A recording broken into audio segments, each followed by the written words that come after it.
Listen carefully, because what I'm about to tell you was never meant to leave the dusty archives of Hays County.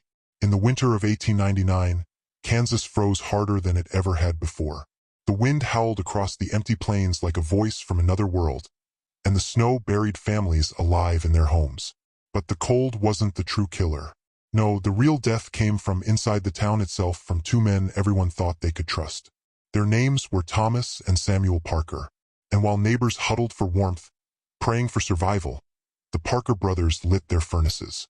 Not just with wood, not just with coal, but with something else, something that would never leave a trace. I want you to picture this. A warehouse on the edge of town, its tall smokestacks vomiting black smoke into the gray, frozen sky. Inside, an industrial fire roars so violently that the stone walls tremble. A sickly sweet stench clings to the air, seeping into the clothes of anyone who dares to pass by. People whispered it was contaminated lumber, spoiled goods, dead animals. But those whispers always broke off into silence because deep down, they knew it wasn't that. Something far more unholy was being burned away. When spring came and the snow melted, the county's death records revealed a nightmare no one could explain. 300 families were listed as dead, and yet only 47 bodies were ever found. The rest had vanished, erased, as though the earth itself had swallowed them. But it wasn't the earth. It was the Parker brothers. Now you need to understand something before we go any further. This is not a simple tale of frontier tragedy. This is a descent into the anatomy of power, greed, and control. The Parkers weren't just cleaning estates. They weren't just exploiting desperation. They were rewriting the very story of who lived and who disappeared. They were playing God in the most frozen, forgotten corner of America. And what they discovered in that winter about profit, obedience, and how easily men can be erased became a blueprint that outlived them. If you think you're ready to know the truth, keep listening. But don't say I didn't warn you. The town of Hays in 1899 was not a place you'd expect to hide a nightmare. On the surface, it was the picture of frontier progress. A bustling main street lined with wooden storefronts, 3 proud churches whose bells still rang on Sundays, and families who clung to their faith and grit against the unpredictable violence of the prairie. The railroad passed straight through town, bringing in settlers, supplies, and just enough prosperity to make Hays feel like it had beaten back the wilderness. But when winter came early that year, the wilderness struck back. The first snow arrived in November, a heavy, wet blanket that broke fence posts and buried wagons where they stood. Within weeks, the sky hardened into iron and the temperature plunged so far below zero that livestock froze standing in their fields, eyes wide open as if staring at something only they could see. The wind carved itself through the cracks of homes, and the sound it carried was unlike any storm the old-timers remembered. They said it wasn't just wind, it was something else, like voices moaning across the plains. For most families, survival meant rationing, prayer, and waiting for the railroad to resume its lifeline deliveries. But the Parker brothers, they did not wait. They had been preparing for years. Their warehouse was already stocked with coal, barrels of salted meat, crates of preserved foods, and most importantly a furnace unlike anything in the county. At first, it was just a tool for salvaging junk. But in that winter, it became their altar. Thomas Parker was the calculating one. Tall, silver at the temples. His eyes could measure a man's worth in a single glance. Samuel was the face of warmth, cheerful, approachable, always with a smile that never quite reached his eyes. Together, they played roles. One hard, one soft. Perfect balance of command and comfort. And that balance was exactly what drew desperate families to them. When the storms cut Hays off from the outside world, families began knocking at the Parkers' door. Some asked for coal, others for food. A few begged for shelter. The brothers gave generously, or at least they seemed to. But behind their charity was a ledger, a careful accounting of who was weak, who was alone, and who wouldn't be missed when the snow buried the town in silence. And that's when the disappearances began. The first family to vanish was the Kowalskis. 12 miles north of Hays, they lived in a sod house built by hand, their farm carved out of endless grassland. Neighbors remembered them as hardy folk, the kind who could weather any storm. But in mid-December, when the cold sank its teeth deeper, the Parker brothers visited them. Witnesses later recalled the wagon tracks leading to the homestead, and none leading back. 3 days later, the Kowalski place stood silent. No smoke from the chimney, no footprints in the snow, just a door swinging in the wind. The Parkers claimed they had helped the family relocate to Missouri, where relatives were waiting. But no relatives ever surfaced. No letters ever came. And the Kowalskis were never seen again. The same pattern repeated itself. The brothers made their rounds with supplies, warmth, and promises of help. Families welcomed them in because in times of starvation, a man offering food feels like salvation. But soon after, those families were gone. Not dead, not buried, not accounted for. Gone. As if the snow had swallowed them whole. Except the snow didn't swallow them. The furnace did. Because while the town dwindled, the Parker warehouse never slept. Its smokestacks pumped day and night, vomiting clouds of black that stung the eyes and sickened the lungs. And beneath that smoke clung an odor no one could quite describe, something acrid. Yes, but also sweet. Too sweet. The kind of smell that makes the back of your throat tighten with nausea. Townsfolk whispered it smelled of sickness, of rotting grain, of dead animals. But those were excuses, lies to comfort themselves. Deep down, they knew. Dr. Edmund Hartwell, the town physician, wrote in his journal that he tried to approach the Parker warehouse multiple times, disturbed by the constant smoke. Each time, the brothers stopped him politely, insisting they were burning contaminated materials to protect the town from disease. Hartwell accepted their words because what else could he do? A man who challenges the only people offering aid in a frozen town risks becoming an enemy. And enemies in Hayes that winter disappeared quickly. By Christmas, Hayes was a ghost of itself. From 8,000 residents to barely 2,000 souls, all within weeks. Families relocating. Estates processed with unusual speed. And at the center of it all, the Parker brothers' furnace roared a bottomless fire that swallowed both evidence and memory. The town smelled of smoke, but it also smelled of fear. You need to understand something about frontier life. Death wasn't unusual. Families lost children to fever, fathers to farm accidents, mothers to childbirth. And when death came, someone had to deal with the bodies, the property, the possessions. That someone in Hayes was almost always the Parker brothers. They had crafted their reputation with precision. They weren't undertakers, not officially, but they were indispensable. They owned wagons strong enough to travel the frozen prairies. They kept meticulous records of who owed what, who had debts, who had land worth more than the family guarding it. They offered help when tragedy struck, taking bodies, cleaning estates, selling items that survivors didn't want to carry. To most people, this seemed like charity. But to the Parkers, it was accounting. Each death was an entry in their ledger, each disappearance a chance to consolidate. And during that brutal winter, when entire families froze in their beds, the brothers adapted their business into something darker. When a family perished, there were no witnesses. When a homestead stood empty, no one questioned how quickly the Parkers moved in. They claimed to bury bodies but rarely did. Instead, their furnace roared as evidence was erased. Bodies left no graves, only ashes scattered into the snow. And with every body consumed, land titles and property inventories conveniently shifted into their control. The key was silence. The Parkers knew how to weaponize perception. To speak against them was to sound like paranoia, and paranoia was dangerous in a starving town. So neighbors bit their tongues. The few who whispered suspicions watched their own families suddenly vanish. Their farms cleared out within days. Fear kept the survivors obedient. And fear, as the Parkers learned, is the most profitable resource of all. What made them so dangerous wasn't just their brutality. It was their brilliance. They used Christian charity as camouflage. They smiled, they prayed, they handed out bread to the hungry, all while tightening their grip on the town. They weren't criminals in the shadows. They were leaders in plain sight, hiding behind the very institutions people trusted most. That winter, the Parker brothers discovered a Formula One that has echoed across history. Disaster breeds dependency. Dependency breeds obedience. And obedience is the gateway to control. When the town smelled their smoke, they weren't just smelling the dead. They were inhaling a lesson in power that still poisons us today. The most disturbing part of the Parker brothers' story isn't what they burned. It's how easily they convinced an entire town to look away while they did it. Think about it. Hundreds of families vanished. Black smoke belched into the sky day and night. The odor clung to clothes, to hair, to the walls of homes. Everyone knew something was wrong, and yet no one stopped them. Why? Because fear works better than chains.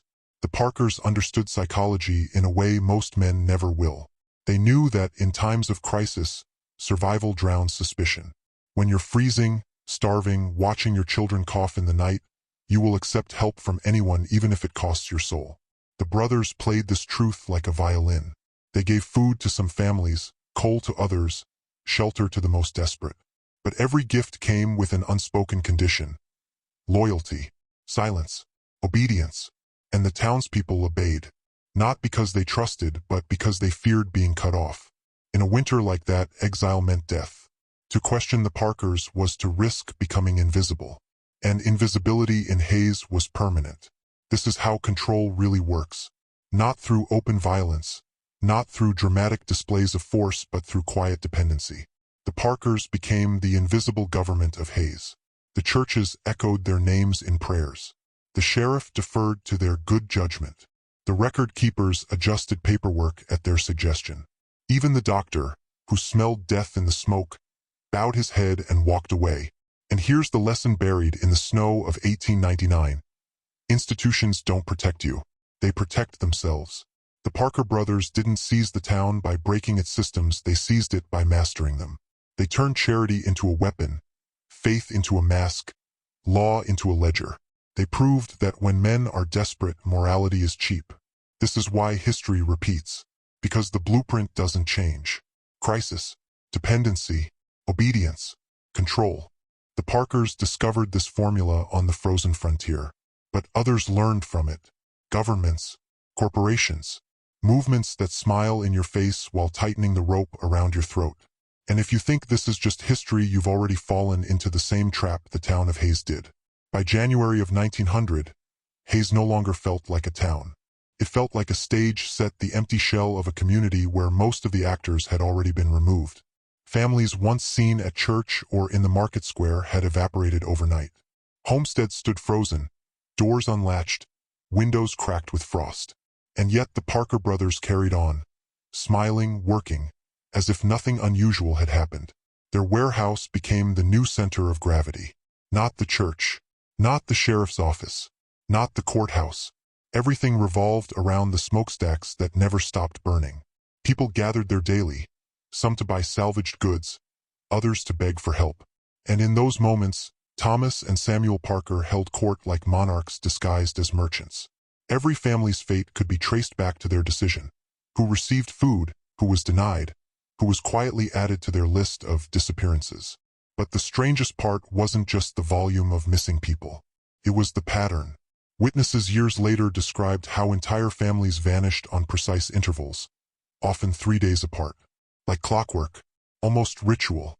The timing was too exact, too disciplined to be random. The furnace flared brightest on those nights, the smoke thickest, the odor most unbearable. Then, as if the ashes had been properly scattered, the brothers emerged the next morning, cheerful, benevolent, smiling to townsfolk as if nothing had happened. Some whispered that the Parkers weren't just killing for profit. They were cleansing, erasing, conducting some twisted rite beneath the cover of charity. Their meticulous questions about property records, inheritance laws, and land transfers weren't just business, they were the paperwork of human sacrifice, dressed up in the language of law and progress. By then, the doctor had stopped writing in his journal. The sheriff stopped making rounds. The churches kept their bells silent. A town of 8,000 had been hollowed down to a fraction, and yet no uprising came, no rebellion, no confrontation. Silence ruled Hayes. Silence and the furnace. And here's the question you must wrestle with. Was this just the madness of two brothers? Or was Hayes chosen for something bigger, a test, a rehearsal, a demonstration of how easily ordinary men can be erased when no one dares to speak? Because the smoke rising from that warehouse was more than a funeral pyre. It was a signal, and the signal was clear. Obedience keeps you alive. Questioning makes you disappear. By mid-January, the survivors of Hayes learned the most dangerous truth of all. Silence was safer than speech. Everyone knew families were vanishing. Everyone smelled the smoke, saw the wagons, noticed how quickly estates changed hands. But knowledge without action becomes poison. It eats you alive from the inside until the only way to survive is to lie to yourself. That's what the townspeople did. They lied. They told themselves the Kowalskis had relatives in Missouri, that the Whitaker children had been taken in by cousins to the east, that the Bradfords had left in the night to find warmer weather. The Parkers encouraged these lies, nodding solemnly, offering scraps of proof, a letter that never existed, a name no one could verify, a story so thin it dissolved the moment you looked at it. But no one looked too hard, because looking too hard meant ending up in the furnace yourself. And so a kind of ritual silence spread through Hayes. Neighbors stopped asking about missing families. Churches stopped mentioning their names in prayer. Even children, once curious, learned to keep their questions buried behind locked lips.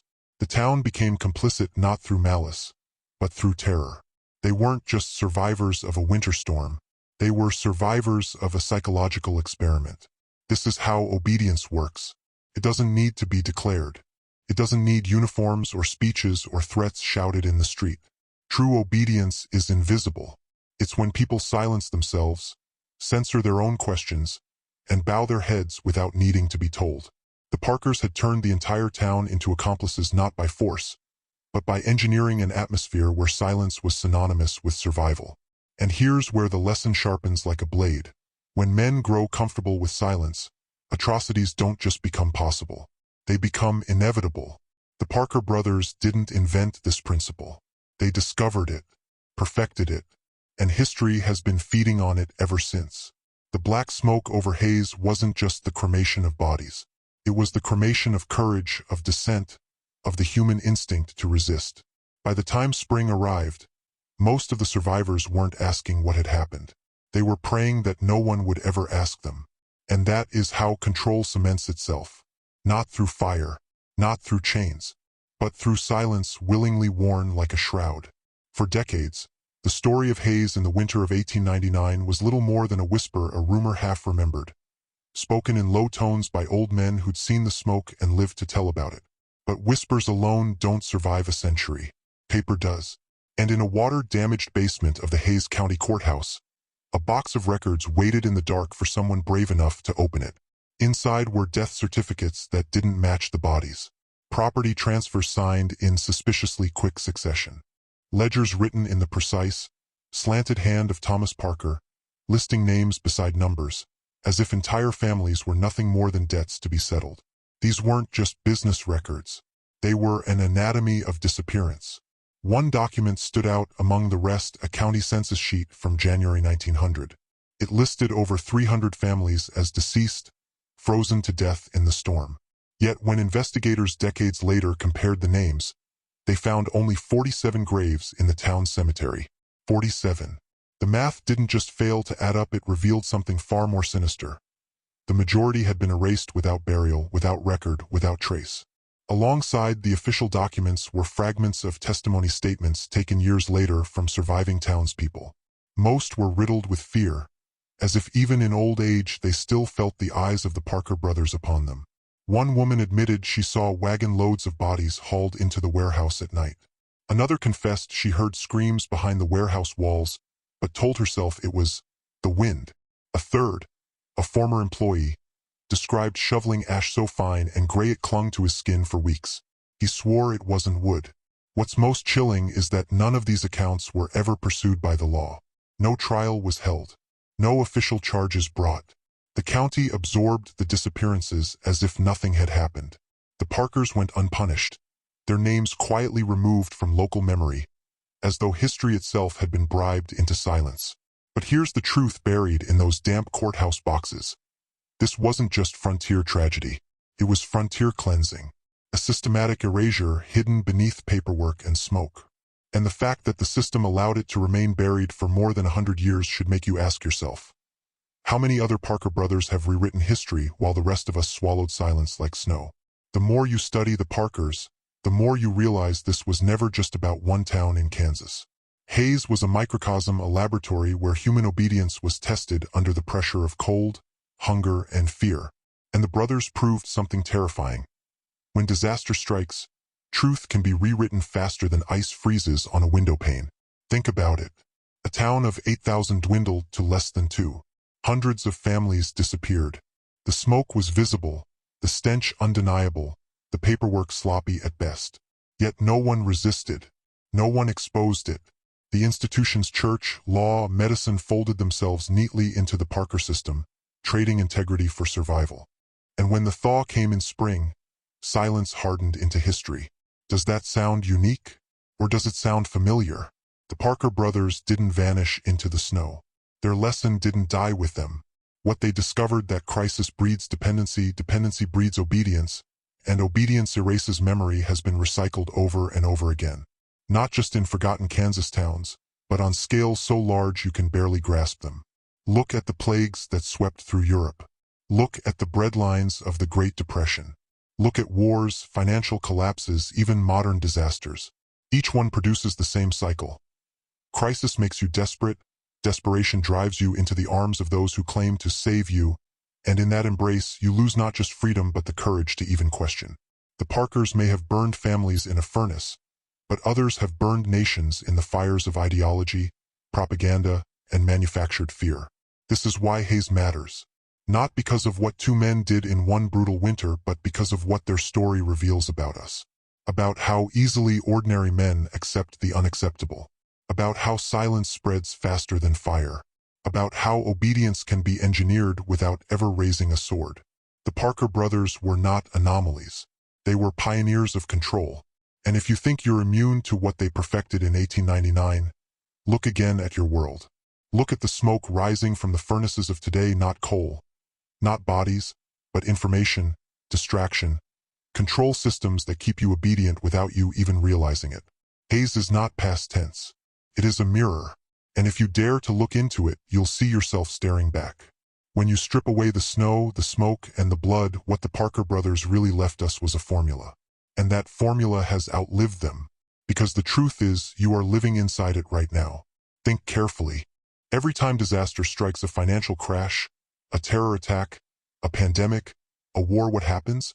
The people cry out for safety, for order, for someone to save them. And every time, institutions step in with the same bargain the Parkers offered Hayes. Obedience in exchange for survival. Silence in exchange for comfort. Compliance in exchange for a seat at the fire. But the fire you're sitting at isn't warming you. It's consuming you. Look around. You see the smoke, even if you don't want to admit it. You see lies pumped through screens, burning away truth until only ash remains. You see families disappearing, not into furnaces but into systems that erase them just as effectively. Debt, addiction, distraction, division. Bodies may not be stacked in a Kansas warehouse anymore, but souls are being processed every single day. And most men, like the survivors of Hayes, lower their eyes, stay silent, and tell themselves stories to make the stench bearable. But you are not here to stay silent. You are here because some part of you refuses to bow your head. That part of you already knows what I'm saying is true. You feel it in your bones the same way the townspeople smelled it in the smoke. And here is where your transformation begins. To lock it in, I want you to step out of silence. Right now, go to the comments and write these words twice. I see the smoke. Do it not for me, but for yourself. Because once you name it, once you acknowledge it, you can never unsee it again. You will no longer walk through this world blind. You will walk as one who sees the furnaces burning. The Parker brothers discovered the formula. But you, if you dare, can break it. And the first step is to speak where others stay silent. To leave a mark the silence cannot erase. Write it, I see the smoke, twice, and you'll never be the same again. The furnaces of Hayes eventually went cold. The snow melted. Grass grew where bodies had vanished. But the silence never thawed. It seeped into the survivors like a poison, spreading not through blood but through memory.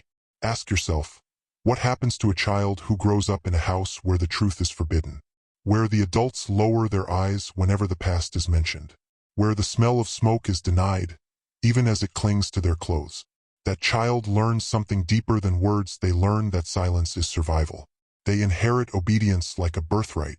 And so the story of Hayes didn't end with those who froze or those who burned. It lived on in the children who never asked questions, in the grandchildren who never knew what had been erased, in the great-grandchildren who walked through life blind, carrying the unspoken rule carved into their lineage. Do not resist, do not speak, do not see. This is how obedience mutates, not just through fear, but through silence made holy by repetition. By the time the courthouse records were found, most of Hayes' descendants had no memory of the smoke, the screams, the missing graves. They didn't need memory. Silence had already sculpted their souls. And isn't that exactly what we see today? Generations raised not by truth but by omission. Parents too afraid to tell their children what the world really is. Schools polishing history until it shines clean, sterile, false. Media drowning silence in noise so thick you don't notice the absences anymore. The Parker brothers didn't just master control in one brutal winter. They planted a seed, and that seed grew into the world you now live in. A world where silence is inherited, where compliance is passed down like heirlooms, where forgetting is the truest form of obedience. Hayes was not destroyed by the cold or by fire. Hayes was destroyed by silence. And if you think your world is any different, ask yourself this. What truths are you not being told because your parents, your teachers, your leaders were too afraid to say them out loud? What happened in Hayes was not unique. It was a prototype, a small-scale rehearsal for something far larger. Because silence once discovered as a tool was too powerful for history to ignore. Institutions learned quickly what the Parker brothers had proven in blood and fire. Control does not require chains or whips. It requires silence. Governments learned it first. When famine struck, when plagues spread, when wars raged, leaders discovered that people would endure almost anything: hunger, disease, death, as long as the silence was enforced. Bury the truth, censor the voices, rewrite the records, and whole nations marched willingly into graves dug for them. The church learned it too. Inquisitions, crusades, scandals each survived not by truth, but by silence. The faithful were taught obedience wrapped in scripture, the same way Hayes survivors were wrapped in the Parker brothers' promises. Speak and you were damned. Stay silent and you were saved. Industries followed. Tobacco, oil, pharmaceuticals. Each one knew the formula. Profit thrives when truth is suffocated. Warnings buried, whistleblowers silenced, consequences erased. Generations poisoned not just by smoke in their lungs, but by silence in their mouths. Do you see it now? Hayes wasn't an accident of frontier brutality. It was an instruction manual. A living experiment proving that people will forget anything, forgive anything, obey anything if silence is made sacred. And here is the most chilling part. Silence doesn't just hide truth. Silence manufactures reality. If no one speaks, if no one remembers, then nothing ever happened. Hayes becomes a ghost town not just in geography, but in memory. And isn't that exactly how power rules the world today? By ensuring the most dangerous truths are never spoken, never written, never passed down? Hayes was a furnace. But the world you live in now is an empire of furnaces, burning every day not coal, not bodies, but truth itself. You've seen how silence killed Hayes. You've seen how it spread through families, institutions, nations.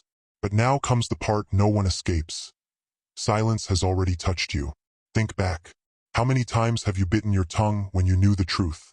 At work, in school, at home. You saw the smoke, but you stayed silent. Why? To keep the peace? To protect your comfort? To avoid being the one person who stood out? And every time you did, the formula tightened its grip. Because silence doesn't just protect the powerful, it rewires the obedient. Each swallowed word is another stitch in your own gag. Each moment you look away makes it easier to look away again. The Parker brothers would have smiled at you. Not because you're weak, but because you've been trained the same way Hayes was trained. You were taught that silence is safety, that obedience is survival, that truth is dangerous. And you believed it because everyone around you believed it too. But here's the question that burns through all of this. What have you lost because of your silence? Maybe it was a chance to speak up when you knew someone was lying. Maybe it was protecting someone who didn't have a voice. Maybe it was standing against a system that crushed you down and told you it was for your own good. Maybe it was yourself, the real you, buried under the ashes of things you never said. Hayes is not a town in Ohio. Hayes is the part of you that stays quiet while the furnaces burn. And unless you break the silence, you are living in Hayes right now. This is the moment. The same moment the townspeople of Hayes faced when the smoke reached their doors. The same moment every generation has faced since. The same moment you face now. You can stay silent. Pretend you never heard this. Close the screen, distract yourself, scroll into forgetfulness. And if you do, nothing will change. You will walk back into haze, the furnace is still burning, the silence still unbroken. That's the easy path. That's why most take it. Or you can choose the harder path, the dangerous path, the only path that leads out. You can break silence. Understand this. Silence is not neutral. Silence is consent. Silence is surrender. Silence is the chain you clasp around your own throat. So here is what I ask of you. Do not whisper. Do not wait. Do not let this moment pass into ash. Go below and write these words, and write them 3 times so the silence shatters for good. Haze lives in me, but I refuse to live in haze. Write it as a vow. Write it as a rebellion.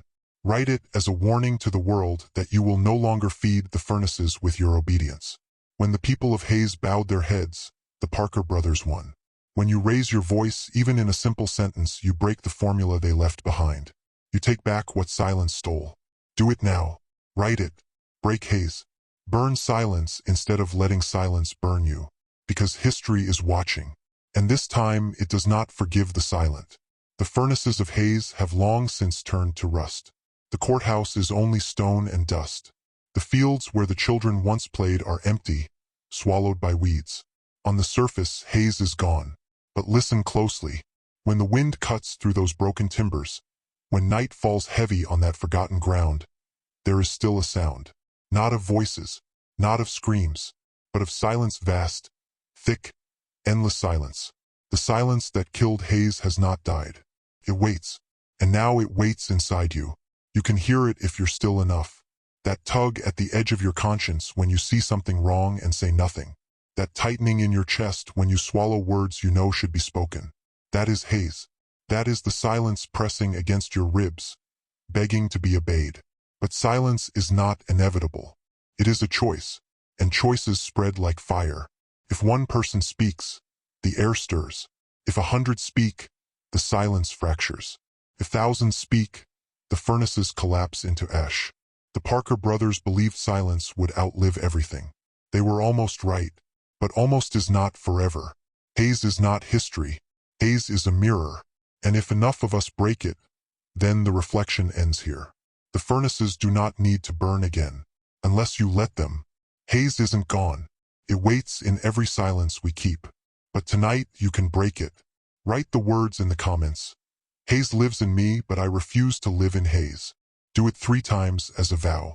Let everyone who scrolls below see that silence is burning.